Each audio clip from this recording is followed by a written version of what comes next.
Democrats continue to toy with the idea of impeaching Donald Trump. On the one hand, it seems easier than trying to defeat him in an election, but on the other hand, there could be a lot of paperwork involved, plus they'd have to find a place to park near the Capitol building.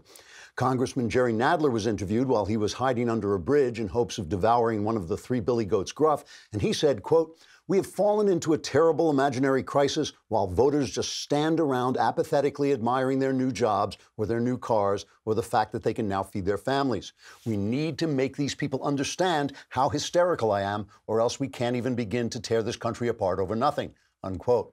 Congressman Adam Schiff stood on the Capitol steps waving a sealed envelope and telling reporters, quote, "I have in this envelope absolute proof that Donald Trump colluded with the Russians, and if he didn't collude with the Russians, he obstructed justice, and if he didn't obstruct justice, he said racists were fine people, and if he didn't say racists were fine people, then why am I standing here waving this envelope," unquote. House Speaker Nancy Pelosi remains uncertain on the matter of impeachment, and in a statement made to the statue of Sacagawea in the Capitol Rotunda, she said, quote, "The questions we have to answer as a nation are where am I and why is there a lipstick stain on my forehead? Because before we can move forward with the matter as important as impeaching George W. Bush, I need to know why I locked myself in the broom closet last week, and if not then, when?" unquote. President Trump, meanwhile, has introduced a proposal to revamp the current immigration system, but Democrats say that's just a cynical ploy to try to distract voters from the matter of impeachment by solving the nation's problems. Trigger warning, I'm Andrew Klavan, and this is The Andrew Klavan Show. I feel hunky-dunky, life is tickety-boo. Birds are winging, also singing hunky-dunky-doo. Ship-shaped, ipsy-topsy, the world is zippity-zing. It's a wonderful day, hurrah, hooray! It makes me want to sing. Oh, hurrah, hooray! Oh, hooray, hurrah! You know, it's not that I think the Democrats are living entirely in a fantasy world. Oh, wait, no, that's exactly what I think. If it weren't for the fact that the Democrats own the echo chamber of the news and entertainment media, it would be obvious by now that they've become blithering fantasists talking provable nonsense 24/7. Trump's a racist. Except what racist thing has he done? Trump's a dictator. Except who's he dictating to? Trump is lawless. Except what law has he broken? The Democrat fantasy of Donald Trump has entered that magical Democrat world in which babies aren't human, capitalism doesn't work, and people of color are excluded in America. A world, in other words, that doesn't actually exist. I think this explains why the left has lost its commitment to the most American of American values, free speech. Keep the conservatives off Facebook and Twitter. Demonize Fox News. Silence campus speakers. You can't keep a lunatic fantasy going if people are allowed to interrupt you with the truth. The Democrats have become like crazy old Uncle Fred. You have to drop your voice to a whisper when you talk about the fact that Aunt Nettie died 20 years ago, just about the time socialism collapsed, because Uncle Fred is convinced Aunt Nettie is still alive. But screw Uncle Fred. Let's talk about what's really happening. And first, let's talk about our wonderful new sponsor, Ollie. You know, I lost my dog years ago. I miss her every day. You've got to take care of your dog. They depend on you, and Ollie puts dogs first with vet-formulated recipes and fully transparent ingredients to give your dog the healthiest food possible. Ollie makes fresh meals for dogs with real ingredients that people can eat and delivers them to you on a regular schedule because they create customized vet-formulated recipes made with all natural ingredients, no preservatives, and sourced from U.S. family farms. Go to myollie.com. Answer a few questions about your dog. They'll customize recipes to your dog and ship pre-portioned meals so your dog gets the perfect portion every time. Shipping's free, and if your dog doesn't like the meals, they have a money-back guarantee. Ollie is offering our listeners 60% off your first box plus a free bag of treats at myollie.com/try/Klavan. This is the best deal they have available anywhere. Go to myollie.com/try/Klavan for 60% off plus a free bag of treats. Spelled myollie.com/try/Klavan. And I know what you're thinking. You misspelled my, but how do you spell Klavan? It's Klavan. Mailbag tomorrow. Do not forget, you have to How can you forget with that scream forever echoing and echoing in your ears until you just want to strangle somebody in the engineering room? Don't forget. Go to dailywire.com, hit the podcast button, hit the Andrew Klavan podcast, hit the little mailbag, and you can ask me anything you want. Ask about your personal life, ask about religion, ask about politics.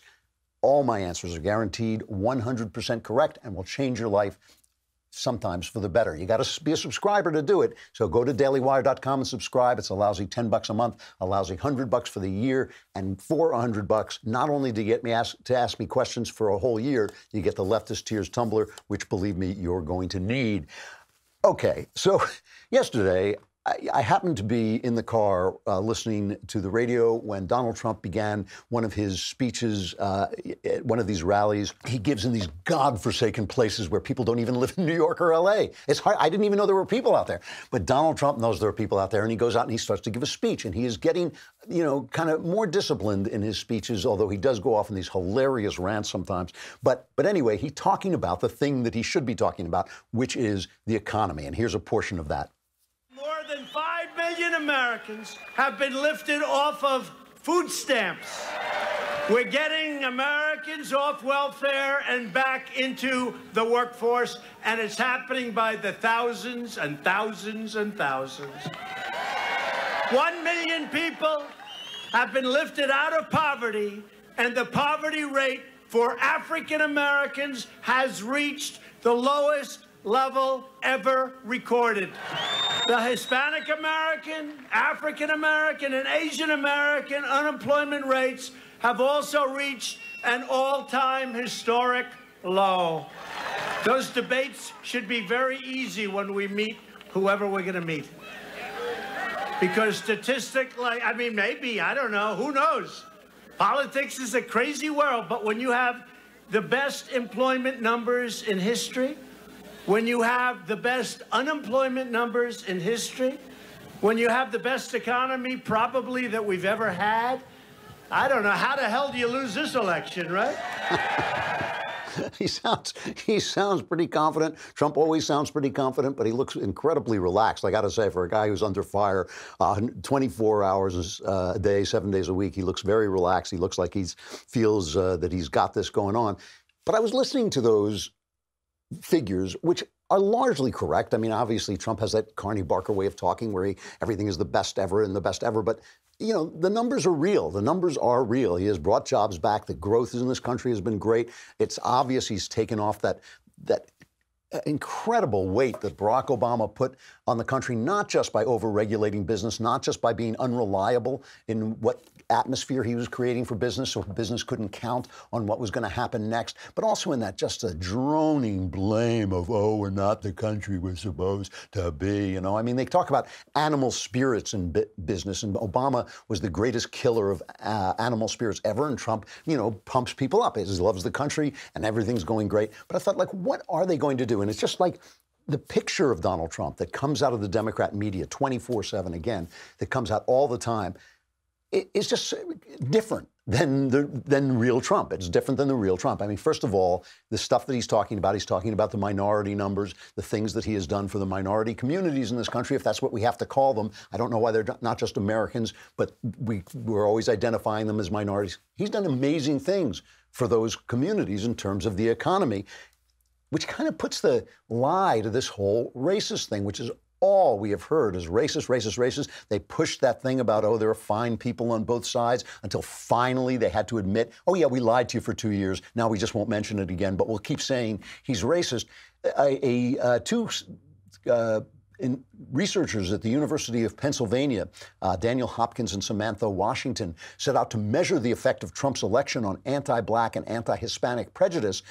And the Americans, they say, have become less inclined to express racist opinions since Donald Trump was elected. Anti-Black prejudice, they found, declined by a statistically insignificant degree between 2012 and 2016, when Trump was elected. But then after 2016, when Trump was elected, it took a sharp dive. Anti-black prejudice after Trump's election took a sharp dive that was statistically significant. Moreover, contrary to their expectations, the fall was as evident among Republican voters as it was among Democrats. There was also a general fall in anti-Hispanic prejudice, too, although this was more evident among Democrat voters. In other words, when you don't have a guy like Obama telling us that everything we do is wrong, that life is injustice, oh, we need to have a conversation about race, as if we haven't been talking about race for the last 50 or 60 years. When you don't have people doing that, we start to react to each other the way we're supposed to, which is as Americans, and it's going away. This is an effect of Donald Trump. So that's a fantasy. The fantasy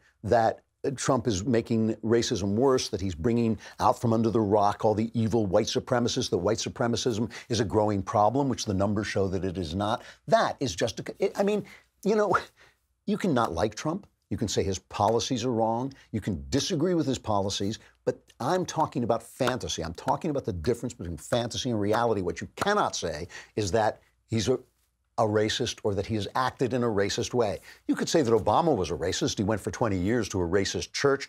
He convicted police officers without any evidence, calling them racist. He tried to take over local police forces with the feds on the grounds that they were racist when the numbers showed they weren't. You know, you could have said that. And you could say we all have glitches. We all have things that come out of our mouth. You can always pick and choose things. But in terms of his actions, in terms of his policies, I don't see how it's possible to make the legitimate argument that this is an actual racist guy.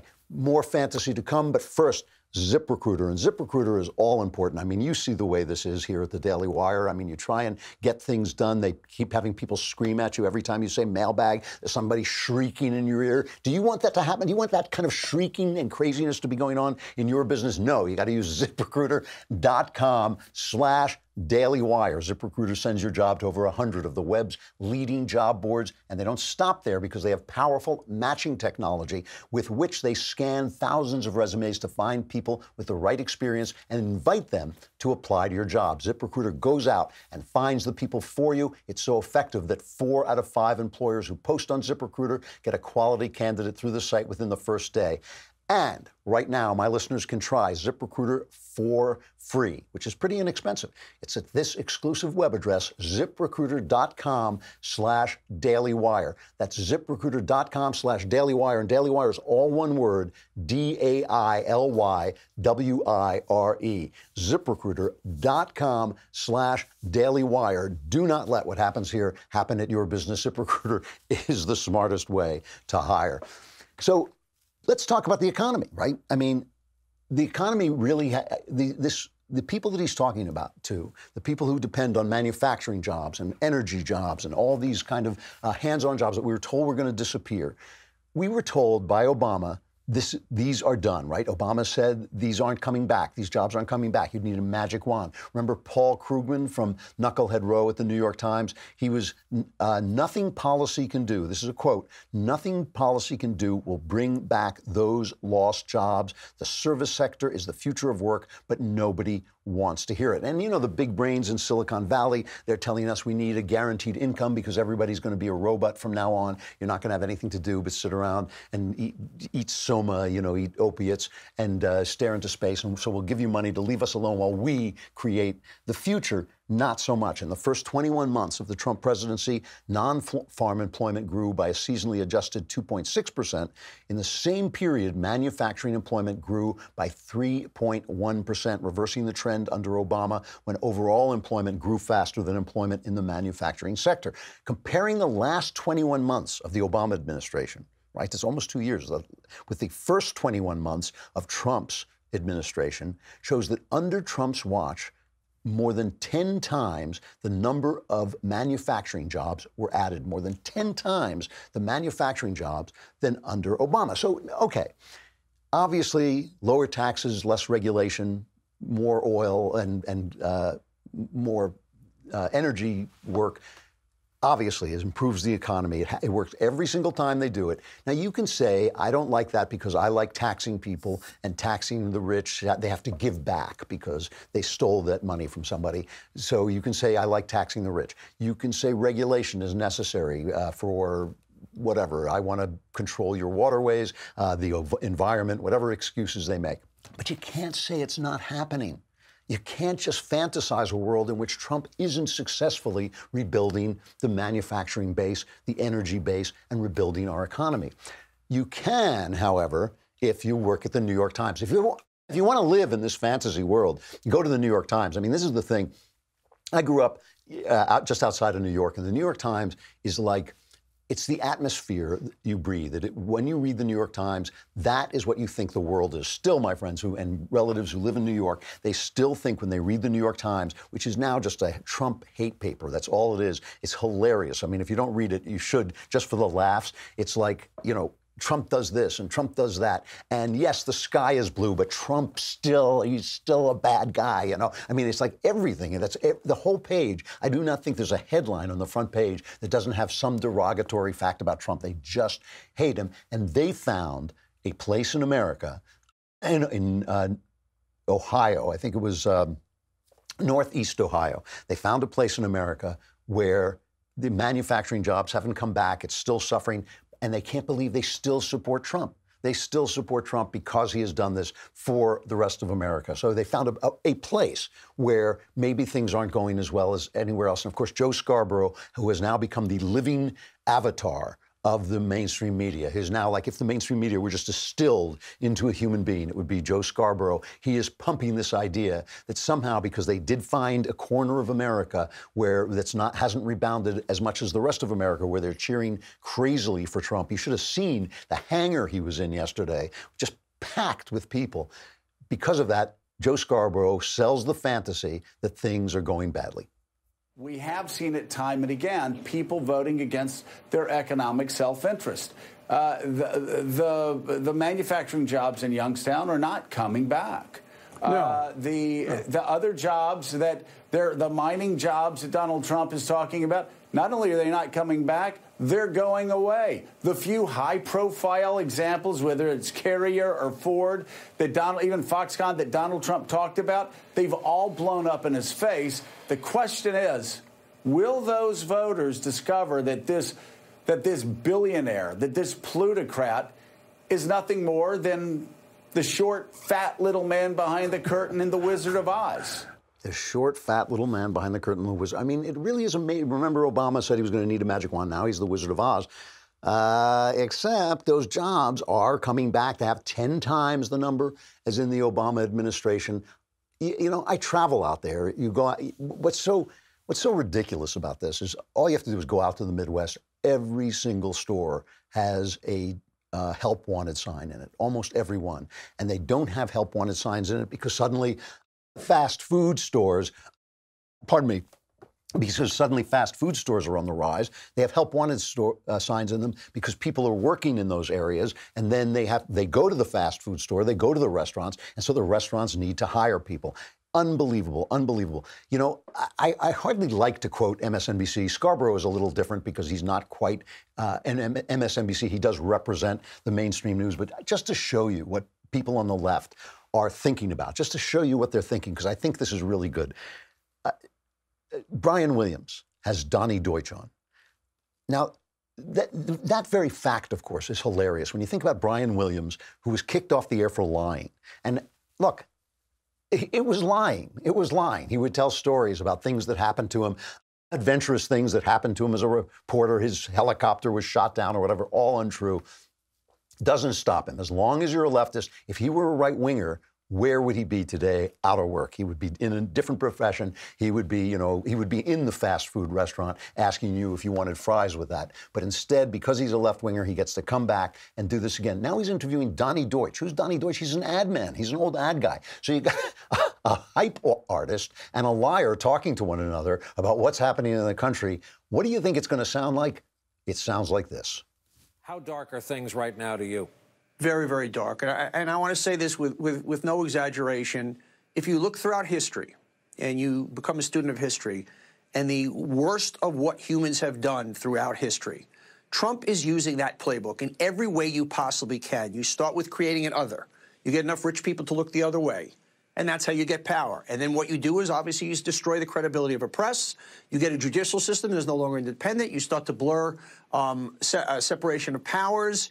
And we should be very frightened. It's not just saying, you know, or authoritarian tendencies.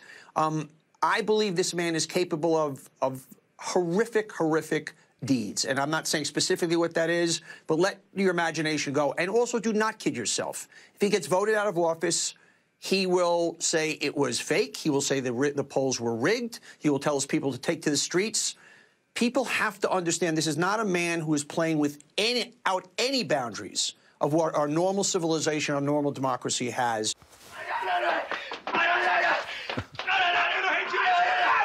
I'm hysterical. I'm having hysterics. I'm hysterical. I can't stop when I get like this. I can't stop. I'm hysterical.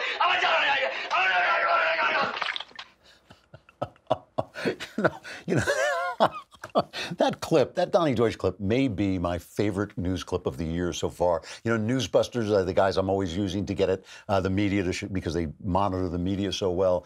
They do a yearly party where they give the award for the most biased stuff. That has got to be a contender for one of the most biased, hilarious clips. Not one fact in that whole minute that we played, not one fact.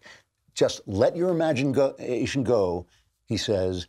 This is a man who's capable of the worst things in human history, okay, the worst things in human history, and let your imagination go, and if he's voted out of office, he won't leave. This is the other part of the fantasy, that democracy, which seems to me to be working quite well, right, our democracy, the way our democracy works, which is it's a republic with a democratic element, right, which seems to be working quite well. It is somehow under threat simply by the presence of Donald Trump, who has never done anything, right? I mean, he's never done anything to hamper our republic, our democracy. This is a big deal, but I think it's revealed in this incredible clip of the actor Jeff Daniels. Because remember, when you have this fantasy, it's got to be like surround sound. You've got to surround people with this fantasy, and you've got to keep people off Twitter. You know, all the people are on Twitter, all the people are on Facebook saying stuff. You got to silence them. You got to keep them down because they interrupt Uncle Ned's fantasy that socialism is still alive, even though Aunt Socialism died 20 years ago. So Jeff Daniels is starring, and this is interesting in and of itself. Jeff Daniels is starring in a new play based on To Kill a Mockingbird. To Kill a Mockingbird, one of the favorite novels ever written, right, in America, one of America's favorite novels. I'm not that big a fan of it. I think it's very blunt, but okay, it's a favorite novel among people. So now they have brought it back as in a completely woke version. Terry Teachout, who's the excellent stage critic for the Wall Street Journal, right? They have rewritten this by Aaron Sorkin, and it is called Harper Lee's To Kill a Mockingbird, a new play by Aaron Sorkin, all right? And in this, you remember To Kill a Mockingbird, the wise Atticus Finch defends a black man falsely accused of rape, right? And in his wisdom, he stands up against the bigots of the town. But in this, right, they've totally rewritten it. Aaron Sorkin, the leftist guy who wrote The West Wing and everything, he's totally rewritten it so that Atticus Finch is played as a fool, right, who doesn't understand just how bad. He says he's incapable of fully appreciating the total depravity of his racist friends and neighbors. A hookwormy gaggle of populism spouting gargoyles. I'm surprised they weren't wearing red MAGA caps with their KKK hoods, right? Atticus Finch has to be schooled by he has to be set straight by Calpurnia, his sassy, wised-up black maid. Instead, Atticus Finch, more or less realistically, is the white guy who stands up for the powerless black guy in a time of when the Democrats had brought Jim Crow to the South. So that is how they're, first of all, changing To Kill a Mockingbird, an American classic, a book that everybody loves, how they're changing it to reflect what their fantasy of what America is like, right? That anybody who's voting for Donald Trump is a racist, which is just so offensive, it's unbelievable, but also a fantasy. And here's Jeff Daniels talking about the people who vote for Trump. After the election, I was surprised at some of the people. You know, I said, can you believe this election? They go, yeah, isn't it great? And you're going, whoa, my wife's on Facebook, and these go, oh, we got another Trumper, you know? And it's just, you didn't see it coming. Atticus goes through this. I know these people. They're good people. And there are reasons why. And he's an apologist. He's an enabler. And I think there are people in the Midwest, between the coasts, who don't know anything about it, who don't care about this, who don't have time for this, who have to make a decision now. You have to decide whether, like Atticus, you believe that there is still compassion, decency, civility, respect for others. Do unto others. Remember that? Do unto others. All that stuff you guys believe in, and you still voted not for Hillary or for Trump. Where are you now? Because because your kids are looking up at you going, but he lies. And I think there are a lot of people in the Midwest who are going, it might be enough for them. We're going to find out if the big gamble is to go all the way to November 2020, which I agree, and lose, it's the end of democracy. So I love these people. It would be funny if they weren't so dangerous. But what he's saying is the big gamble is not to impeach Donald Trump, as if they had the power to impeach Donald Trump, which they might have the power to impeach him, but they don't have the power to convict him. So that's not going to help them any. So he says he agrees that they should do that. Take the big gamble and have a vote.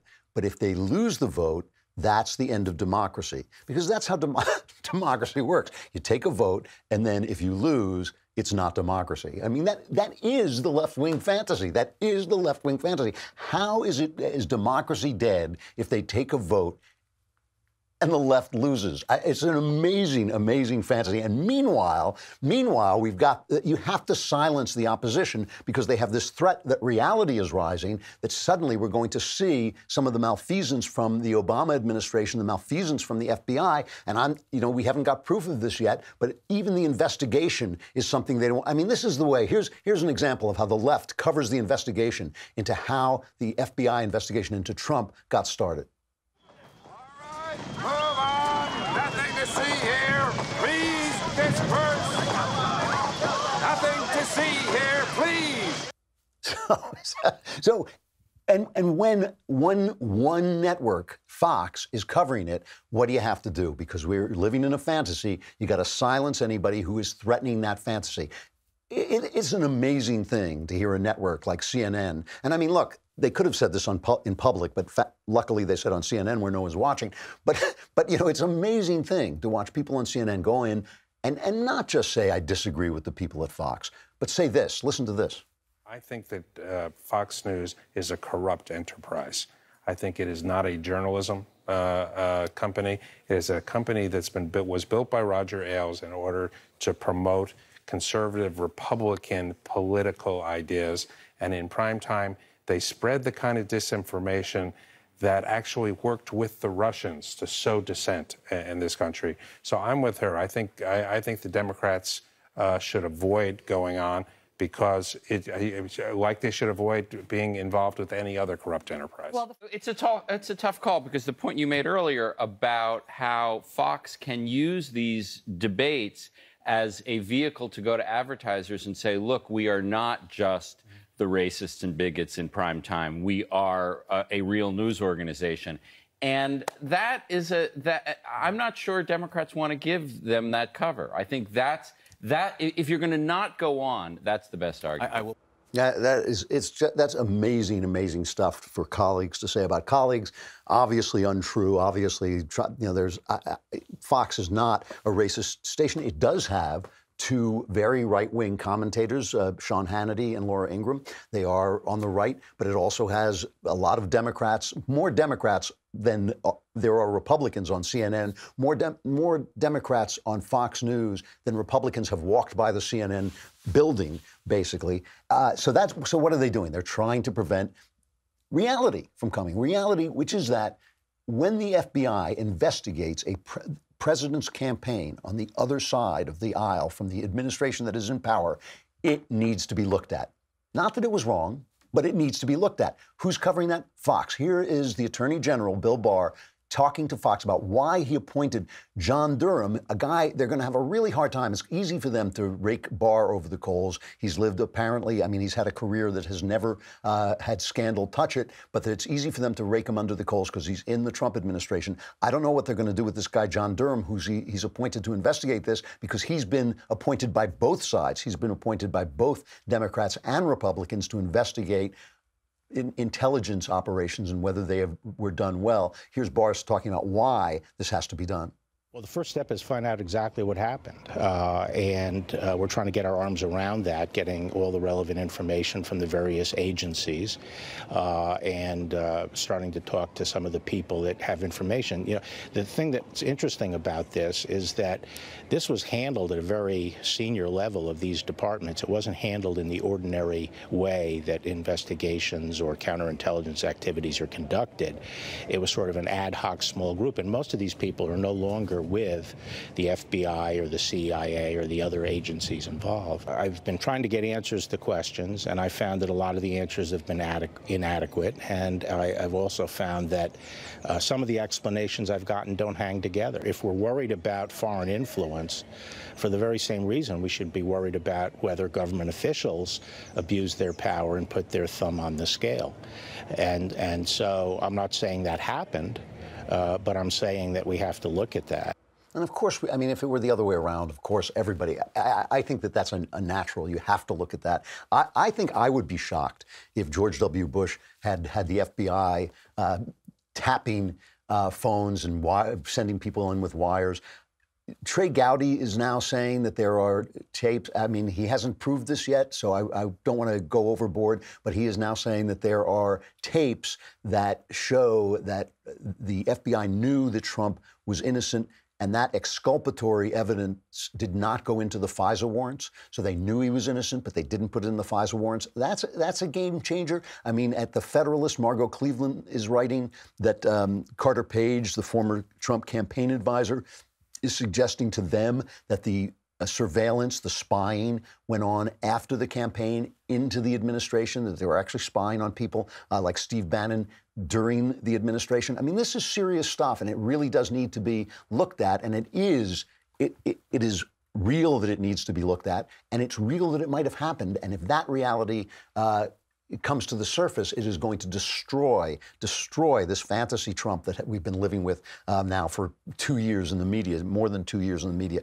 Listen, it's going to be up to us to decide in the end. I mean, we can buy into these fantasies or not. We can make the truth count, or we can just let it pass by. But eventually, it's going to come out. I mean, it's as long as Trump is in power, as long as there are Republicans pushing to find out what happened, the truth is going to come out. The fantasy is going to collapse, and it's only going to be a matter of how we react to that when it actually happens. Hey, I got Christian Toto coming up. I got to say goodbye to Facebook and YouTube. Do not forget, it's the mailbag tomorrow. Send your questions in now. I will answer them all, solve all your problems just for a lousy $10 a month, a lousy $100 for the year. All your problems. I mean, go look in the mirror and then come back and say, do you not want your problem solved by this program? Of course you do. So go on the mailbag and send in your questions now.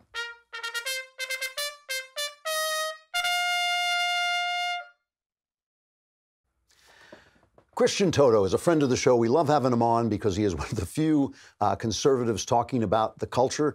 And one of the few conservatives talking about the culture who knows something about the culture, which is also great. He's an award-winning journalist, film critic, podcaster. He's the founder of HollywoodInToto.com and the host of the weekly Hollywood in Toto HIT podcast, which offers a right-of-center perspective on entertainment news. Christian, we got you. There you are. How you doing?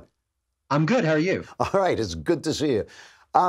So I just did yesterday, I was talking about the end of Game of Thrones, the fact that Daenerys, the Dragon Queen, goes kind of nuts and is obsessed with power. And just talking about that as a right-wing, it's a fantasy to have a show that popular put forward the idea that even in pursuit of the good, you can become so obsessed with power that you destroy people, that you commit atrocities. How do you feel overall about the Game of Thrones story? I mean, what was your feeling watching it? Did you? A lot of people were criticizing it. What was your take on it? I think I'm more curious about the pop culture phenomena around it. It is one of the last shows where we all get together, we all watch it, we all talk about it on Twitter. we don't get that anymore. You know, there's no longer appointment TV, and we watch things when we want to watch them. But with this show, you couldn't not watch it live because you get in trouble. Someone on Twitter spills the beans, and I love that part of it. And you know, I'm also intrigued by the fact that I think about 1 million people signed a petition to redo the season because they don't like it. Yeah, yeah. I mean, you know, who are we? We're not the artists. We're the people who watch it. We cannot watch it. We cannot like it, but it's not our job. I mean, you could be dissatisfied for sure, but I just think that we have this weird ownership of things now, where if it's so big, well, then I've got to say, and you've got to say, and if we don't like it, well, darn it, we're going to do something about that. You know, it's hilarious.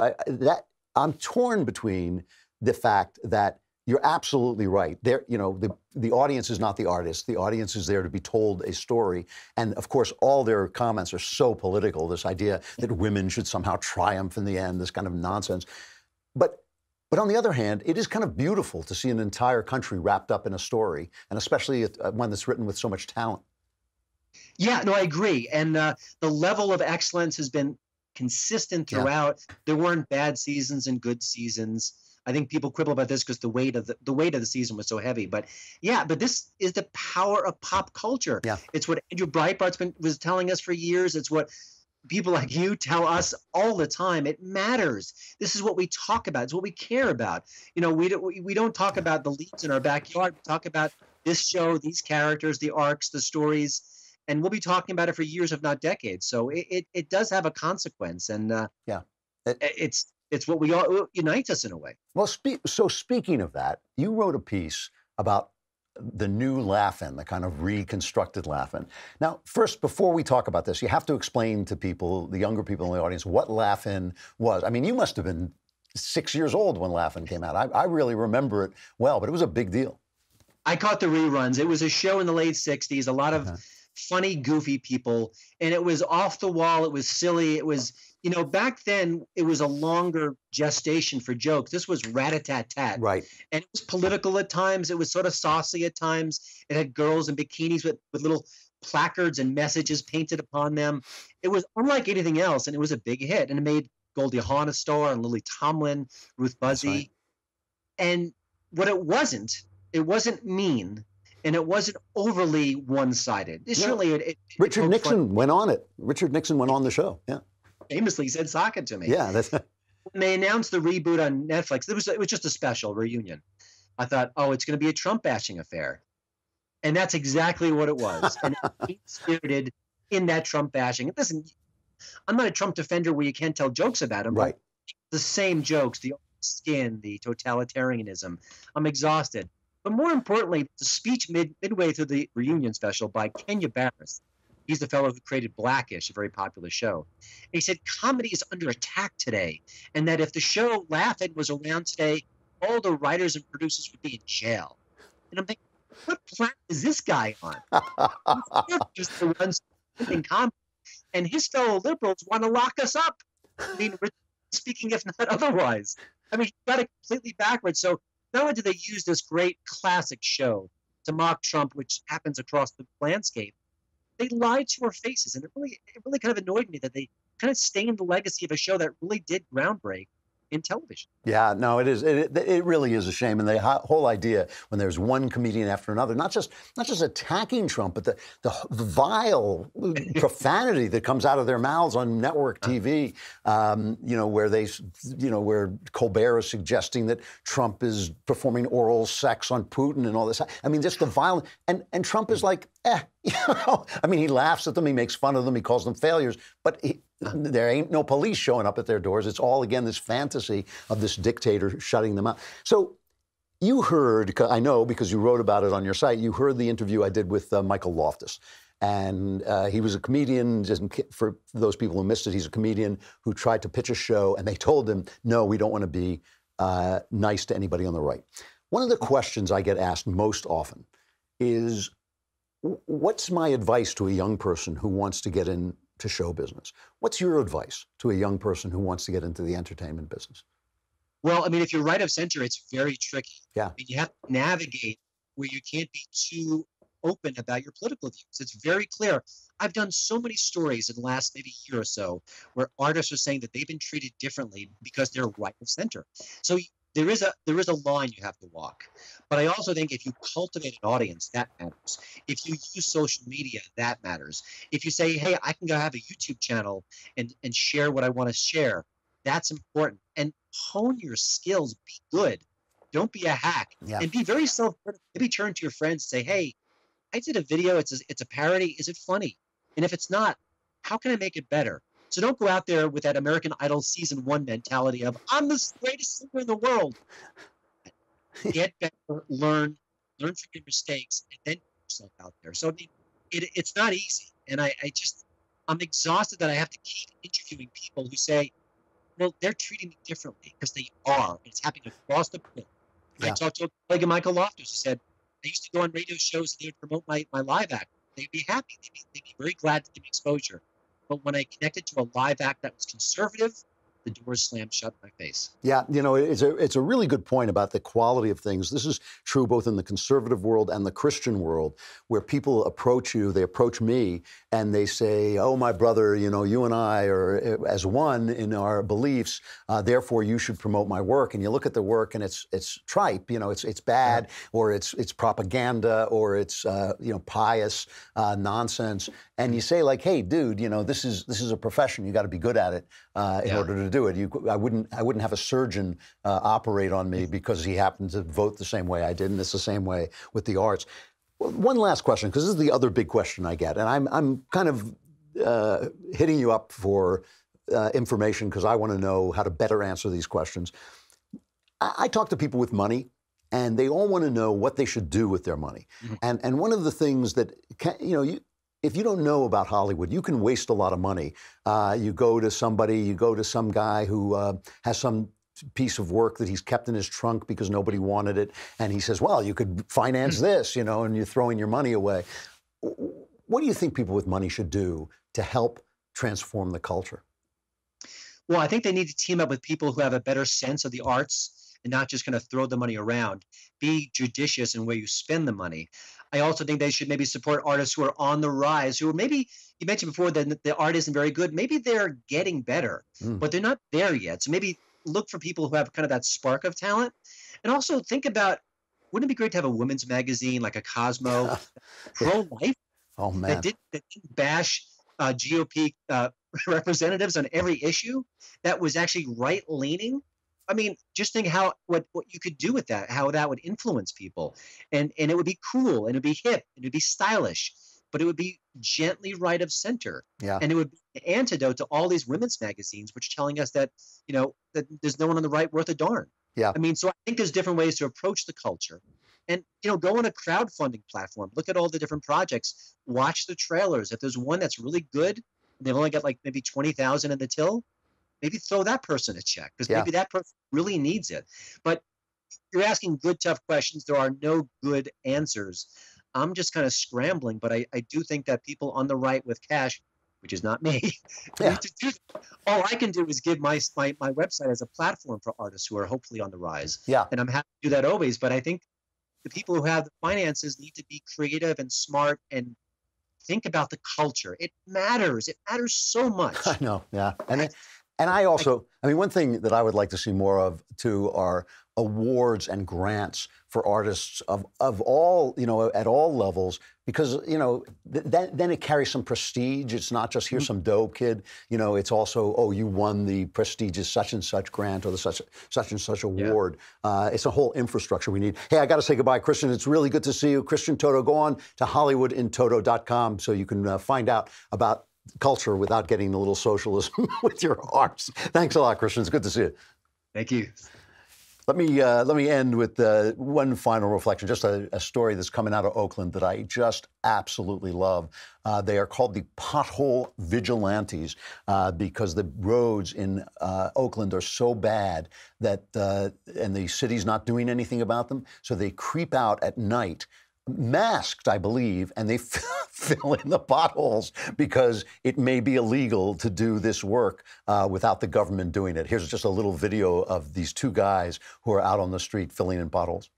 We want to be the ones that fix the streets of Oakland, since the city isn't doing it. So, you know, we believe that, you know, our supporters in our community now is, you know, would back us up in the case that the city did want to do any sort of legality against us. I mean, I think a lot of people get caught up in the fact that we pay taxes, so it's the city's job to fix the pothole. But in reality, the city has those tax money, yes, and it is their job. But if you have the time, the money, the ability to fill a pothole, to clean a sign, to pick up litter, to maybe paint a road, you know, just fix your community for the better, you should do it. Taking pride in not only Oakland, but in your city that you live in and you grew up in, definitely. Just taking pride in going out there and doing community services for your own city.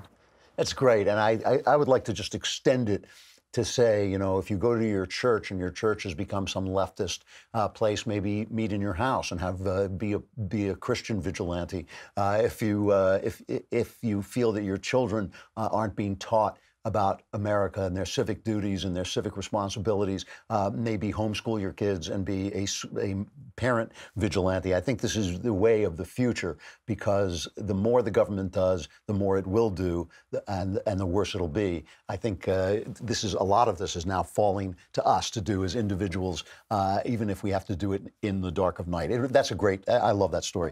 Hey, I got to say goodbye. Tomorrow is the mailbag. Be there, ask your questions. The answers will change your life. For the better? Let's find out. I'm Andrew Klavan. This is The Andrew Klavan Show.